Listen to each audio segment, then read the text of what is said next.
par le Rwanda. Quand vous résolvez ça, c'est fini. C'est fini, la guerre termine et puis il n'y a pas de dialogue. Est-ce que vous n'avez pas compris?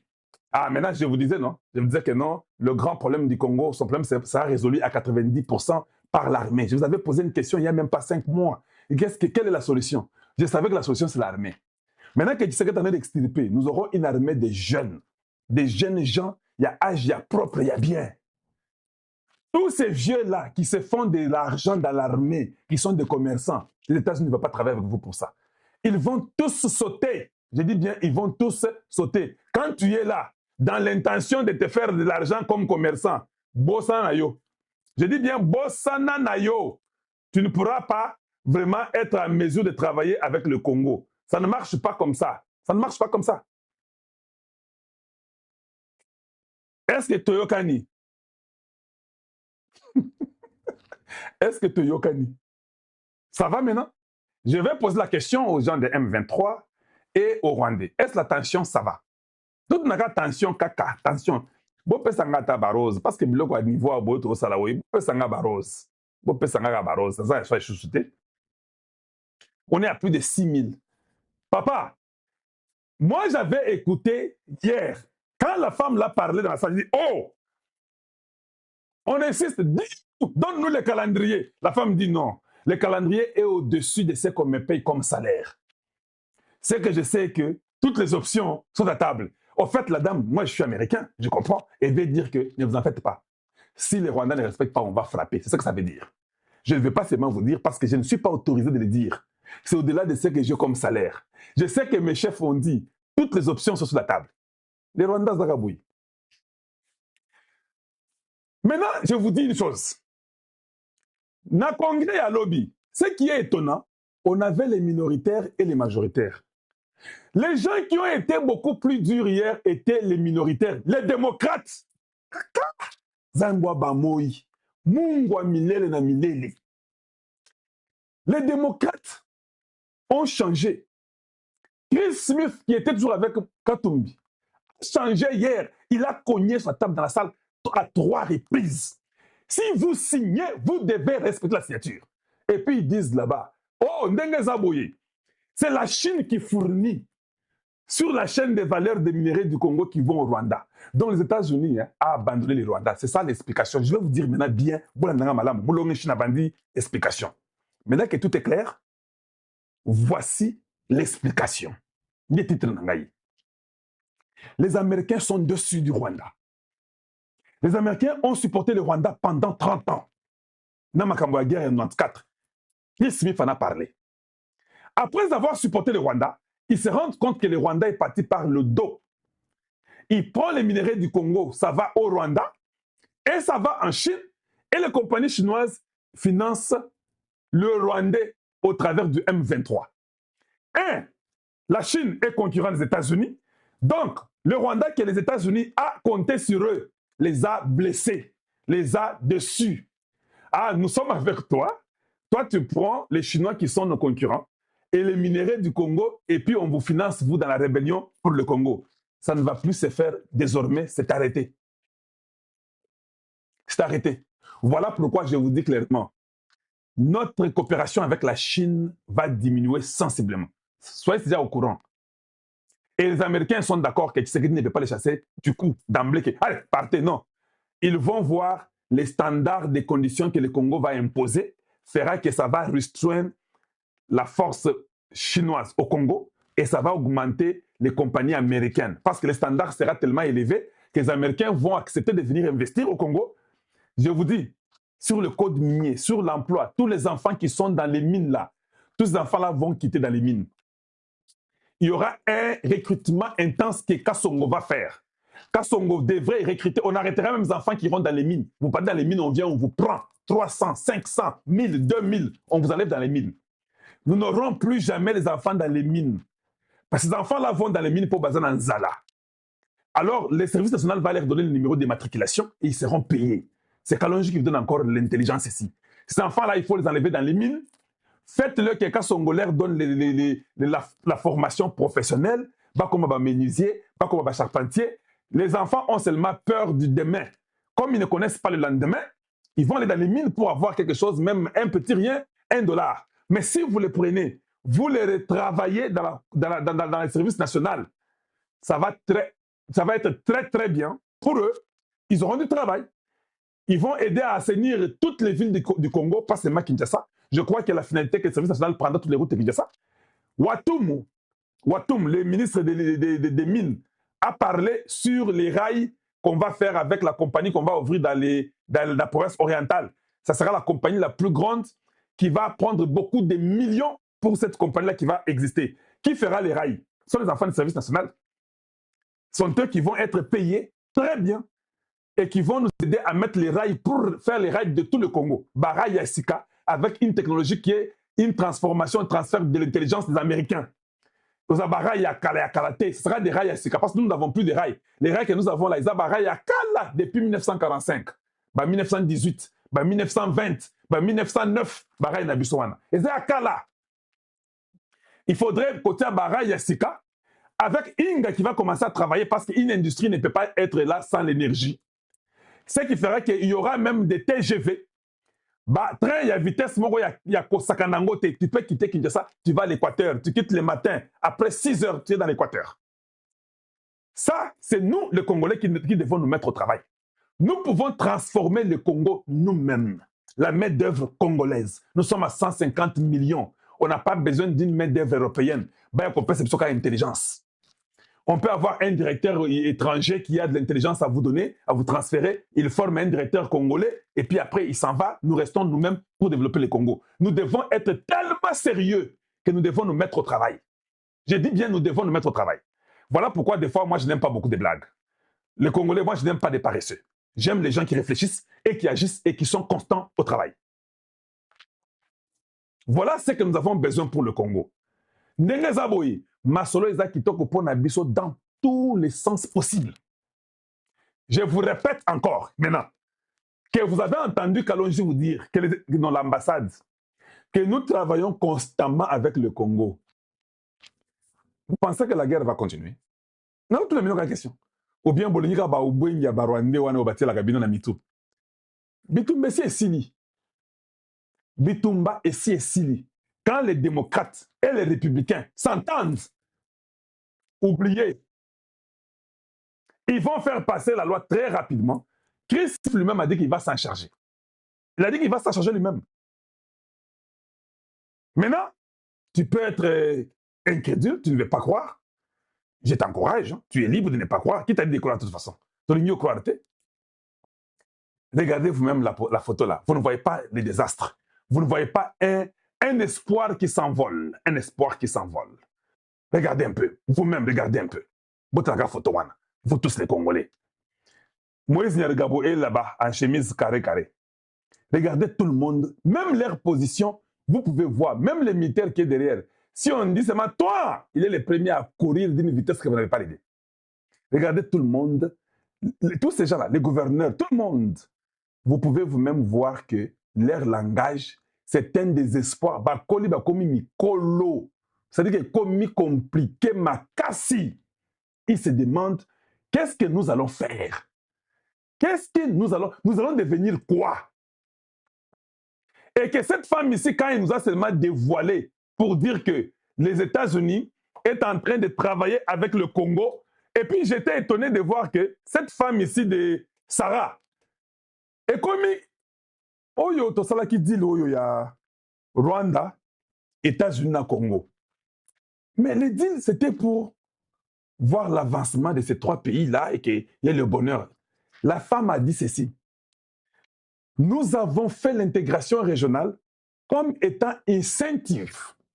Incentive, c'est comme un bénéfice de plus qu'on te donne. Les incentives qu'on donne aux gens, si vous prenez notre compagnie de Comcast, si vous prenez notre compagnie, je ne sais pas, de Kalonji TV, voilà ce que nous vous donnerons comme avantage. On appelle ça incentive. Sarah a dit que l'intégration régionale était comme l'incentive, ce n'est pas français, hein, incentive, comme bénéfice pour qu'il y ait la promotion de la paix.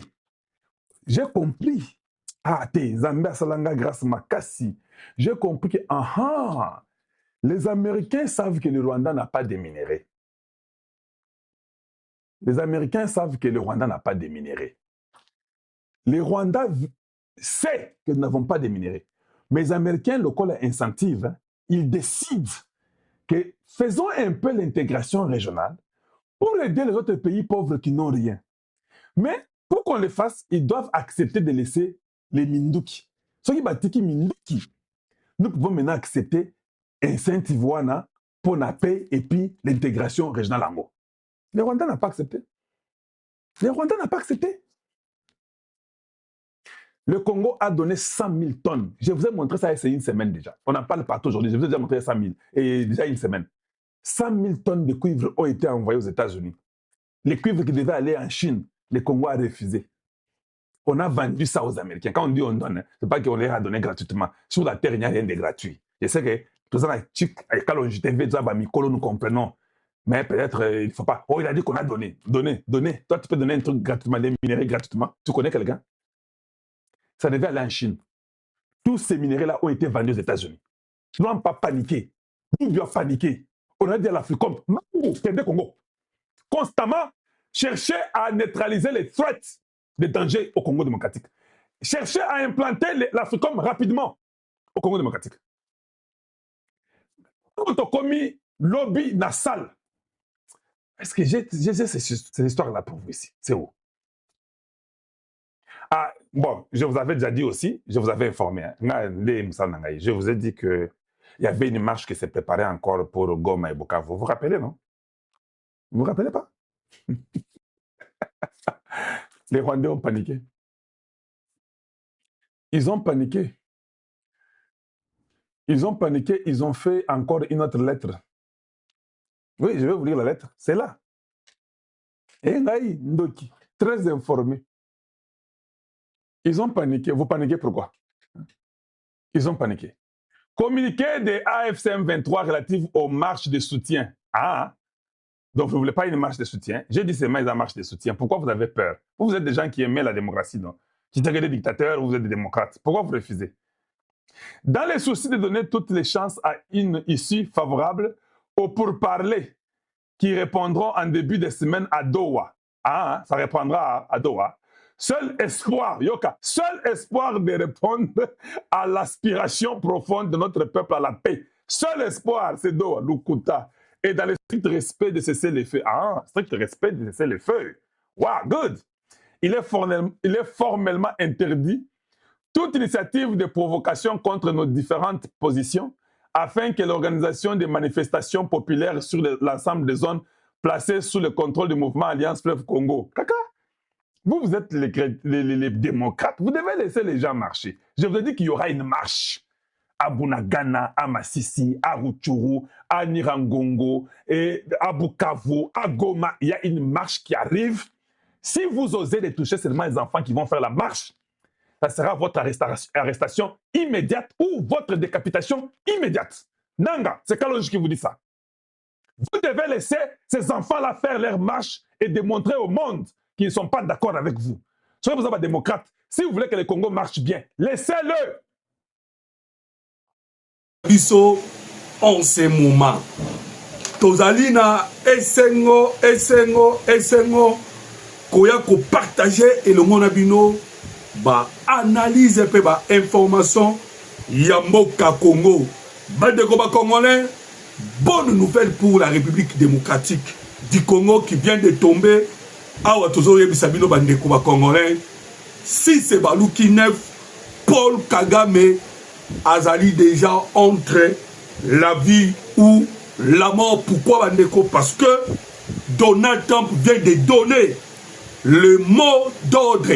Disons, Donald Trump vient de recevoir les mots d'ordre venant du Congrès américain. Voilà, Tokubeta Masolo Nango, Awanakatia, émission.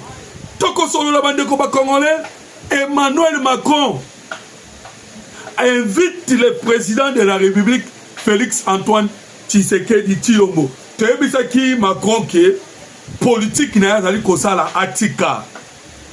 Politique a la Atika. Il est temps à poignarder Paul Kagame au dos.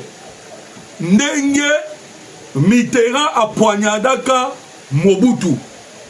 C'est ce qu'Emmanuel Macron a douté qui. les rapports de force et bandi kofuta. Bande ko ba Congolais to kubeta masolo nango awa na kati émission. Nous vous dirons pourquoi pourquoi Emmanuel Macron invite le président Tshisekedi na Élysée to kosolongo awa na kati ya émission. Alors bande ko ba Congolais matondo mingi na bino pona confiance oyo bopesaka na chaîne na biso chaîne na bino. Alors awa to kosolola to kokende pe na niveau ya este ya République démocratique du Congo. Tokoyebisa bino pourquoi James Kabarebe ayaki na Goma tokobeta masolo nango tokoyebisa bino pe réunion elekanaki na Bukavu ezalaki na biti nini rébellion azaki koluka nini. Alors la seule chose que je suis en train de vous demander et surtout bande ko bakola na biso direct soko moni ne ko na bino boyebi bien que awa toko solo la Congo bande liti suka toko beta masolo mboka Congo boyebi bien que to sala kana bino guerre et le monde a bino guerre contre les communicateurs ou tokoloba le propagandiste rwandais et à chaque fois biso to sala ka émission bango pe bayaka et objectif bango bayaka ezanini pour que ba bebisa o biso to sala ko sala. Voilà pourquoi je vous demande votre soutien. Bon, aimez notre émission. Bon, partagez yango. Voilà. Pour la bande de TikTok, n'engagez pas aussi beaucoup de déjà. Ebele. Bon, commencez simplement à tapoter. Alors, ne ko tapoter écran oyo et bandeliti souka yo moko ko tapoter même atana un cas ou tapoter pour que banguna tout la Congo bayoka son. L'homme qui est dans le Congrès américain, la décision est quoi? Bureau des affaires africaines. On va commencer par là, bande de Congolais. La décision est tombée. Quoi il s'est dit Donald Trump? Ils ont donné des recommandations à Donald Trump. Donald Trump a exécuté. Et Emmanuel Macron a yoki déjà. Emmanuel Macron a yoki déjà l'écho. Voilà pourquoi il invite le président Tshisekedi. Parce qu'il a dit déjà que Makamboza a commis la Paul Kagame. Il y a une décision, il y a on a commis une communication à Bureau of Africa. Et le Bureau des affaires africaines. Nous veillons à ce que les promesses faites à Washington soient tenues, que le processus de paix produise des résultats concrets, afin que les populations de la région constatent l'amélioration tangible dans leur vie.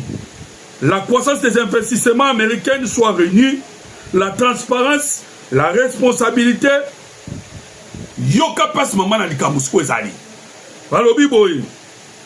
La transparence et la responsabilité sont essentielles à chaque étape. Ce qui menace la paix. Yoka pas c'est bangi c'est Emmanuel Macron. Ouais, bengi si le président Tshisekedi na lomba mumingi. États-Unis d'Amérique alobi boye. États-Unis d'Amérique bande ko bandi déjà ko attaquer live. Bo tapoter écran s'il vous plaît. Bo tapoter bo aimer émission. Voilà, merci. Balobi boye. Voilà passe oyo était trouble la Paul Kagame et Emmanuel Macron. C'est là où les États-Unis d'Amérique disent ceci. Ceux qui menacent la paix devront répondre de leurs actes. Comme l'a déclaré le secrétaire Rubio, nous prendrons les mesures nécessaires pour que les promesses faites au président soient tenues. Voilà, Moutalobi Ezali Sarah Troutman, secrétaire adjoint pour l'Afrique centrale. Alors, Mandeko, nous vous disons que Magmou Massobele pour Paul Kagame. Kagame a toujours Sabino à l'alité. Kagame à l'alité. Lobby na congrès américain va signer l'Ouanaye. Je vous dis, Mandeko ba Congolais. Parce que Paul Kagame a makaka J.D. Vance. Il a talibé âge à J.D. Vance. Le coup a une quarantaine d'années. Il s'agit du Vance, ntango ngai nasilisaki la guerre ya génocide na Rwanda yo ozalaka nanu mwana ya moke. Ça c'est Paul Kagame qui disait na Gilivance lelo esukeli wapi. Congrès américain a joué décision. Bandeko toyebisaki bino ke bakobeta papa après bakoya kobeta mwana. Beti déjà papa Paul Kagame déjà lobby.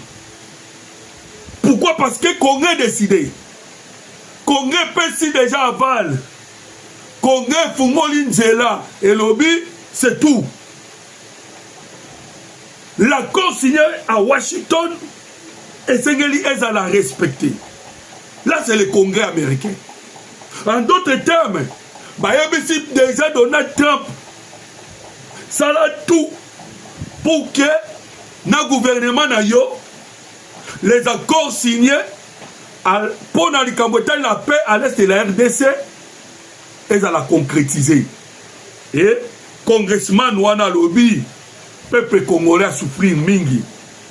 Voilà pourquoi peuple congolais a souffert, il faut paix et quota. Alors vous comprenez déjà que tous les cartes Tshisekedi Diabeti et Simbi, c'est pas pour rien pour la première fois Paul Kagame Azala agité Nengazati. Kagame était agité Bandeko. A tamboli à l'espace à quelques micros. Qatar, France, Nigeria, Maroc. Voilà quoi ça va congolais autant nous sommes balobaka. Tshisekedi yani ko tambola tambola. Maintenant nous Kagame tambola ndenga tambola na début année oyoté. Il était très très troublé. Et de l'autre côté dans le M23 ba s'étonner. Balobi renseignement la bango ne peut si bango la vérité sur le militaire va occuper ouvrir à Sikoyoté. Pourquoi? Parce qu'il a communiqué dans bango M23 balobi. Nous avons constaté que na Ouvira, force Moko Ezali non identifiée. Quelle est cette force non identifiée? Oezo Kobangi Saba M23. On rend des situations confuses. Situation confuse Congolais à tel point que James Kabarebe a Ekoya. Yemoko. Bandeko. Naebisio.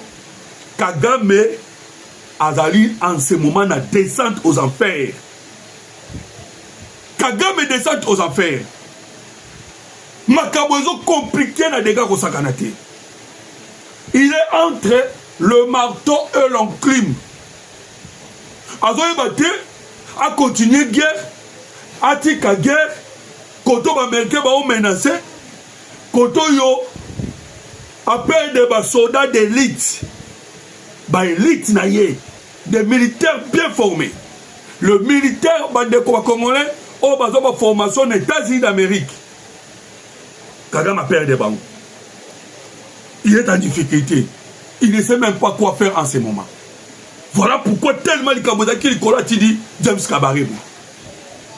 Toi, il qui bilo bandeko congolais. Que Kagame est en qui kosala. La guerre à l'est de la République démocratique du Congo, Ayaki. Oh non, alors ça la protection contre le FDLR. Voilà pourquoi j'ai mis le mesure de défense, c'est-à-dire un militaire n'a pas le sol congolais. À un militaire point ni à lobby, et parce que il y a les FDLR.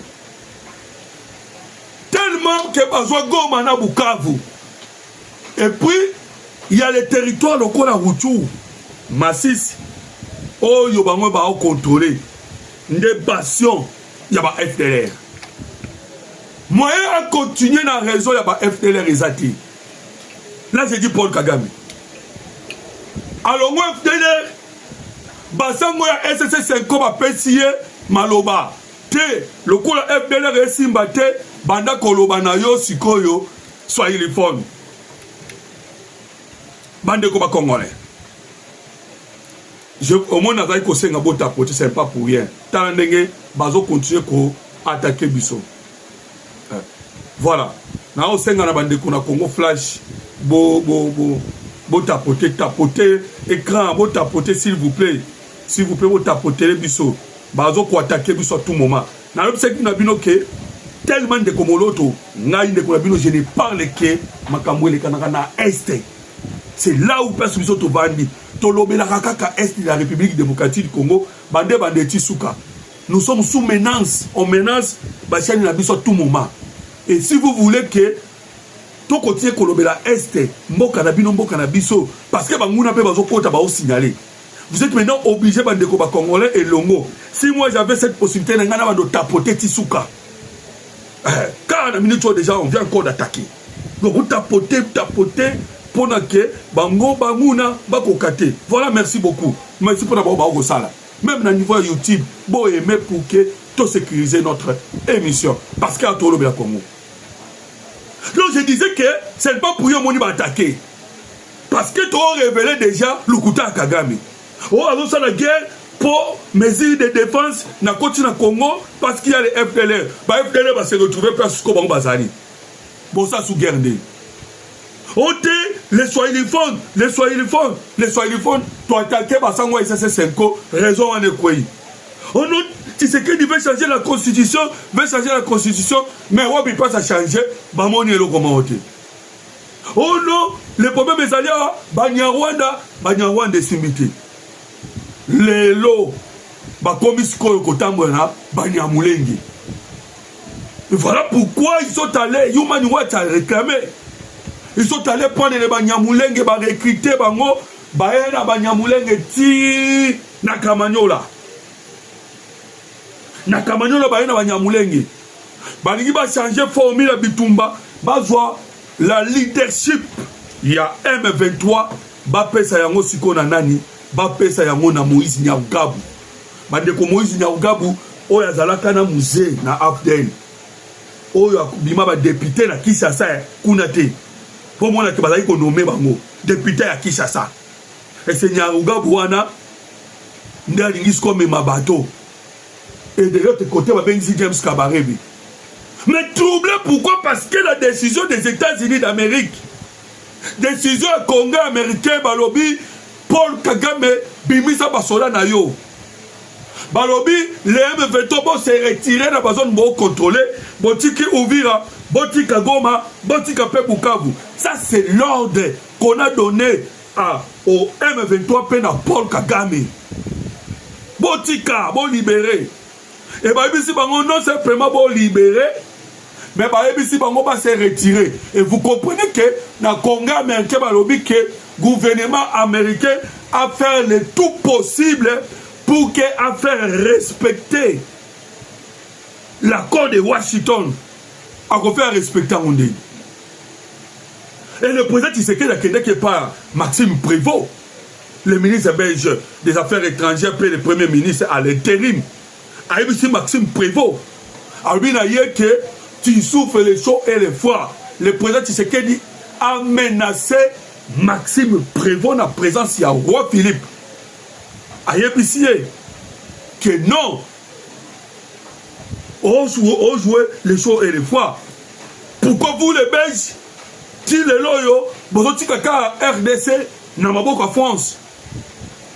Parce que les Congolais, je vous dis, Paul Kagame na minute oyo azali susu na mboko eko simba eloko la France ité.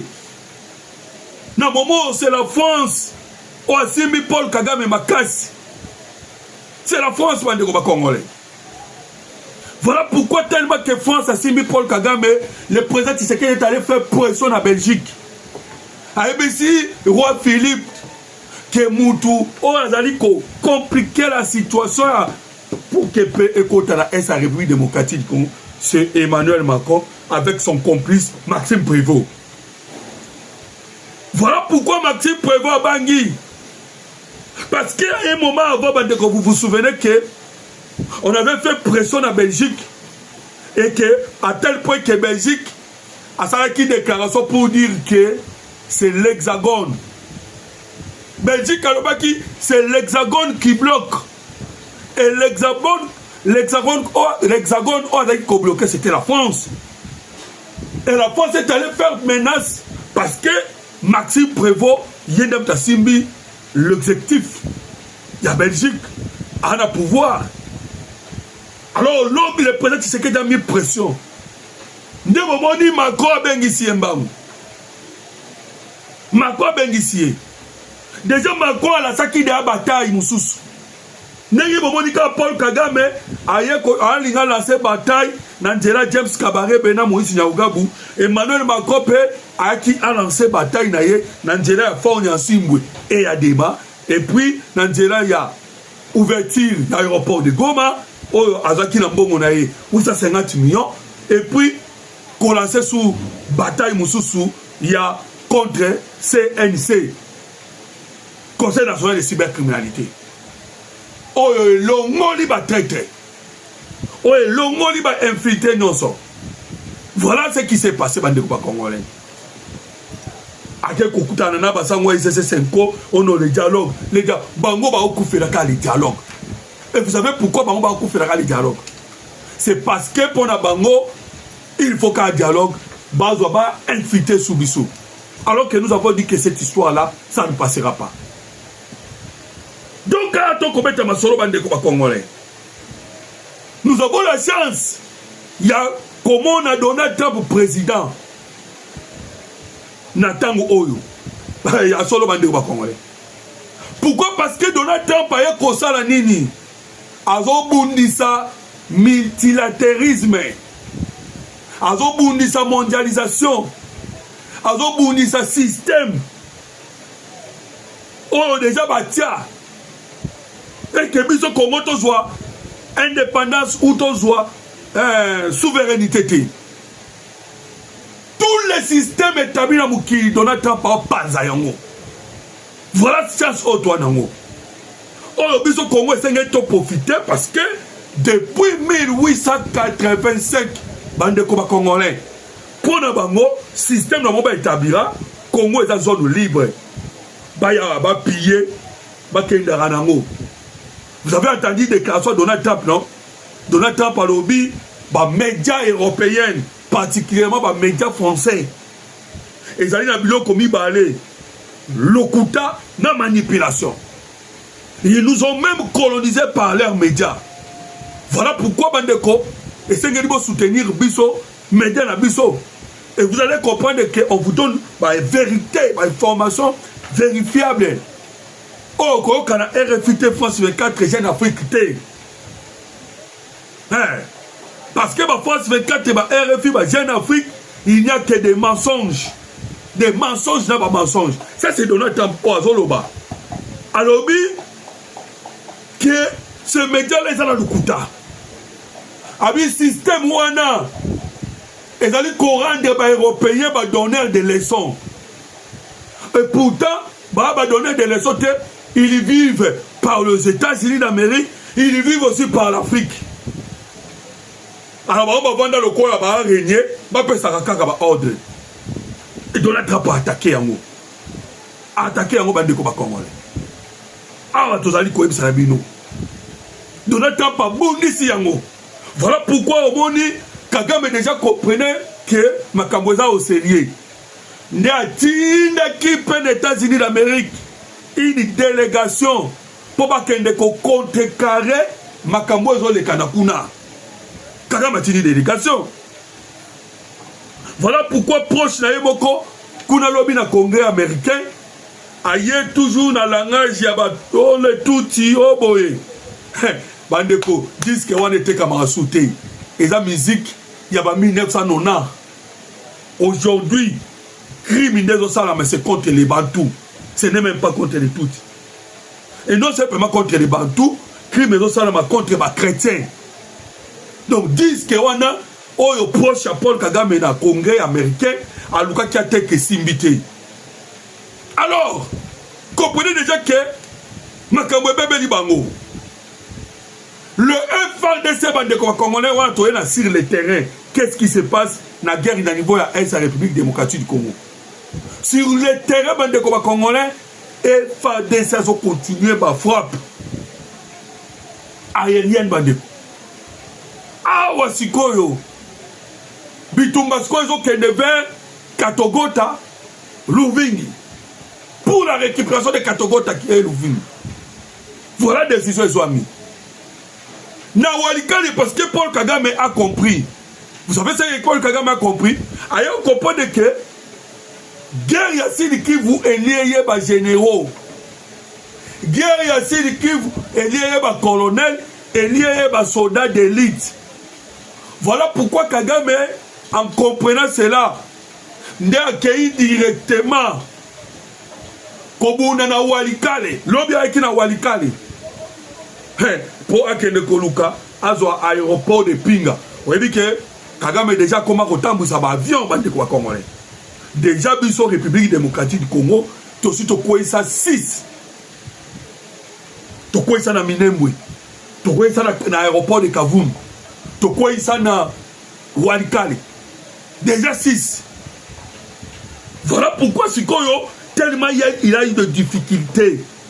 Tu vois ça qui dit que Kagame na bitumbazo bunda puisque azotika Rwanda puisque Rwanda eza quoi base arrière na ye puisque bazotika Rwanda mouvement rebelle esangana na ba Rwandais bazokita na profondeur bazokoma isolé pe bazobetama. Voilà pourquoi ils ont perdu la bataille ya Sud Kivu et à comprendre que à perdre bataille Sud Kivu nda bandi komata sikoyo na Nord Kivu ake bunda kuna pour azwa l'aéroport où ils allaient à niveau ya Mpinga à ça au pont aérien aya kokitisa basoda.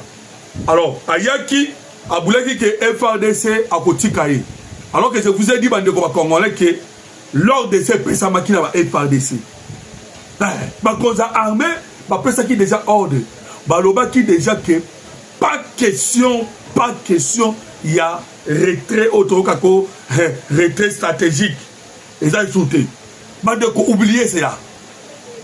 Je vous l'ai dit et je vous le confirme que bapesaki déjà bango ordre makambo ya retrait stratégique et ça lisusu te awo ezande no FARDC bazokende ko conjuguer kaka le verbe avancer.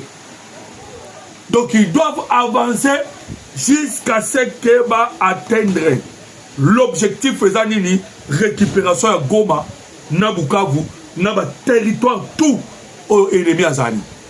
Voilà pourquoi bitumbe ko bundama sikoyo yango wana. Et déjà bande ko toyisa kibilo déjà. Les stratégies de président Tshisekedi de réussir. La diplomatie peut sur le terrain. Sur le terrain, le président Lobaki que il faut qu'on éliminer ba élite rwandais, ba force spéciale, ba officier rwandais. Pour qu'on diminue les capacités oh ya ba soda Kagame azaki na bango bazaki très expérimenté. Et chose faite, chose accomplie. En même temps, Beto Matissa ba capacité ba force spéciale na biso. Et nous l'avons accompli. Deuxième étape, qui Kolongola va très infiltré au sein de l'armée. Voilà pourquoi qui service à CNC.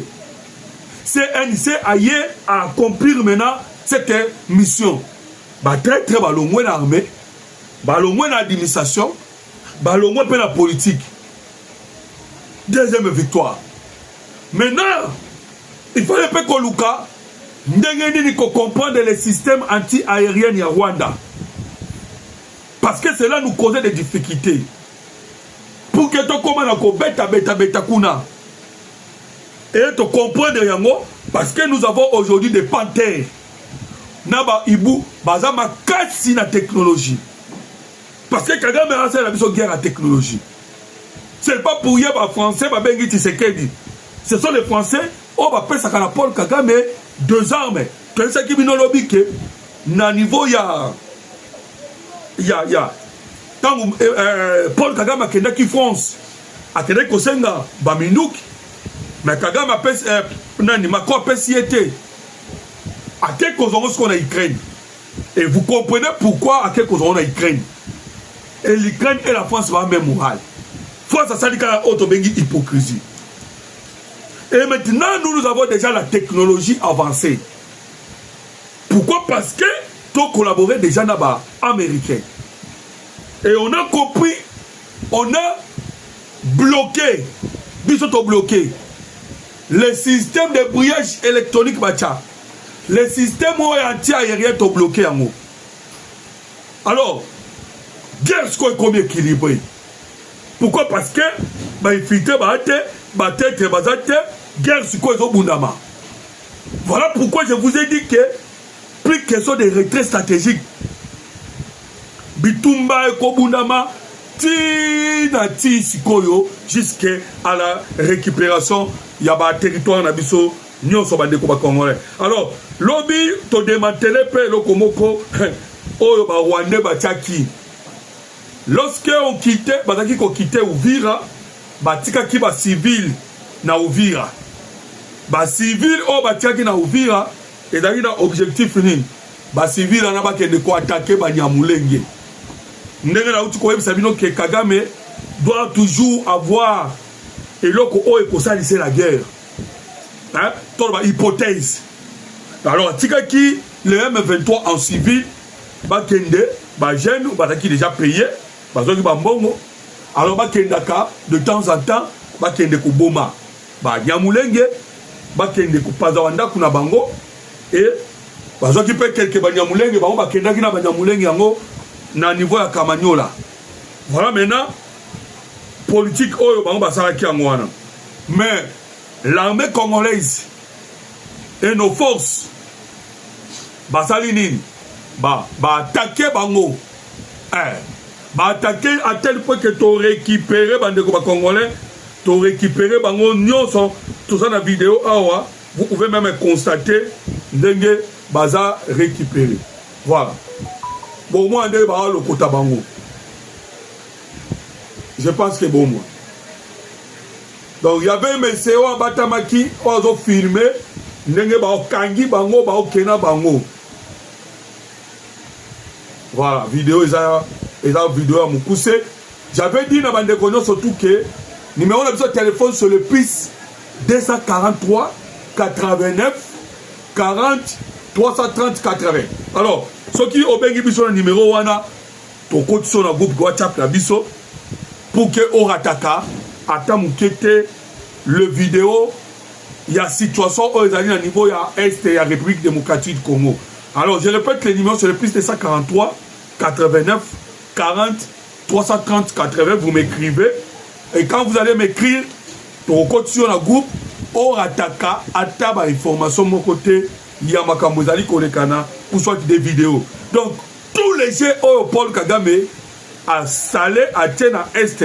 Il y a la République démocratique du Congo, Bande Koba Congo. Je vous dis, Atamoko et Simbité. Pourquoi? Parce que, ils ont dit grâce à ma force, Nabiso Bande Koba Congolais. Voilà.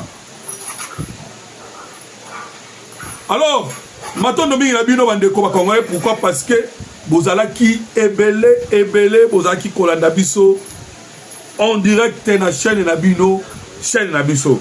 Numéro Nabiso à téléphone, ils ont dit le plus 243 89 40 330 la bande li sous pour na bandeko oyo peut-être bazalaki bazwaki na noté. Alors restez toujours branchés na chaîne Nabiso, chaîne Nabino pour dans la suite il y a ba information. Merci beaucoup, que Dieu vous bénisse.